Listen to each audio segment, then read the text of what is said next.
My name is Elijah Harris, and I am a student at Mayhew High School. I am here today to talk about the causes and the effects on youth violence. Youth violence is a cause and effect in our world today because it tears people apart from their family and pulls them into this hard mindset that they necessarily have to be cool or do gangs and drugs to fit in with the rest of the crowd. Youth violence, it it pulls the child away from who they really are, and they don't get to enjoy the things that they usually do as a child and be a kid, go to the park, play on the playground. Instead of doing all of that, they're out here in the streets, gang banging, doing drugs, knowing what their parents did, or maybe it's because their father wasn't there for them, or their mom's locked up, or it could be any reason why. But youth, with no further ado, let me get right on into youth violence. Hi, what's your name? Candy Sidabaka. Where are you from? I'm born and raised in Denver. I'm from the Swansea neighborhood of the East Side. Is there youth violence in your neighborhood? There is, not as much as there was when I was growing up. I consider the whole East Side my neighborhood, and I think near Northeast Denver has experienced a lot of violence in the last year. I don't believe it's to the height of the way violence was when I was growing up, but it definitely does have youth violence.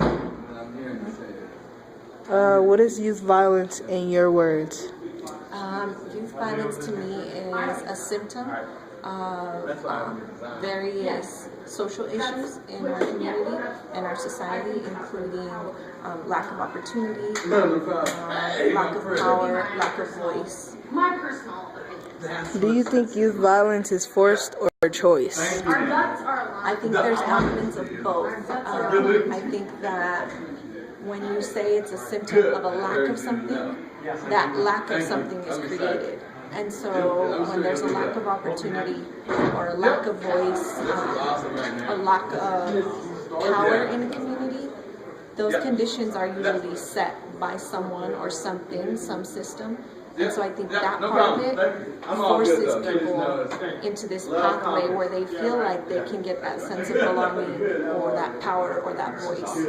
But I do think that there is a level of choice involved because the people who choose this lifestyle, they could search harder for another option, but sometimes they don't have the tools or the skills they need to do that searching. So there's I think a lot more of it is about force than choice. Like I said, in my words, youth violence is more of a cause than an effect, because when you see your older people doing it and your family members doing it, you want to feel like something and be a part of that, because maybe you're not getting enough attention. I don't know.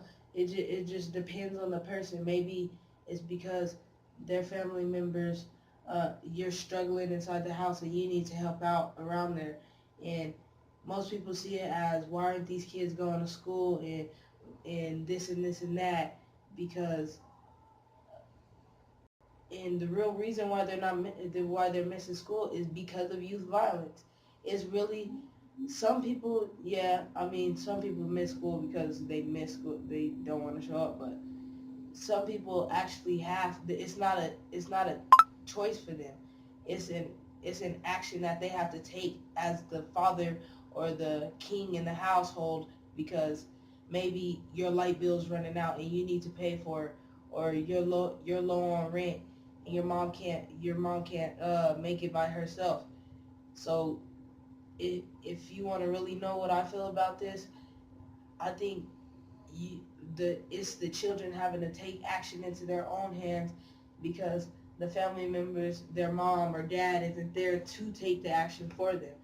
So that's why they're not always in school or missing days and showing up late and stuff. And then not only that, youth violence, it's an effect as well, because when that cause happens, your child can be hurt, and your child can be exposed to guns and drugs. And when you do that, who's the one gonna miss out? Not the gang member that shot your child or anything. It's mostly gonna hurt you, and it's gonna hurt the child that's dead because of their actions that they took.